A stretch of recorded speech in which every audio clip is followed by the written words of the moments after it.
pleacă afară din țară, copiilor trag legale din generală. Deci suntem pierduți ca popor, domnul, chiar așa să fie? Nu suntem pierduți. Poate că Dumnezeu are milă de noi și mai dă un picior în gură. Nu vezi că societatea își vrea partea? Îți fură identitatea.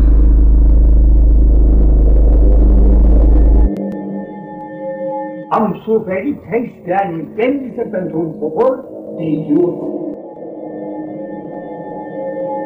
Români, hai! România te-a îngropat în noroi, datorii peste datorii vin peste noi. Să se cutremure fiu din burtă de mămică. Bă, da, că numai așa poporul român nu învață. Rămâne istorie, ca model. Asta deja e paradigmă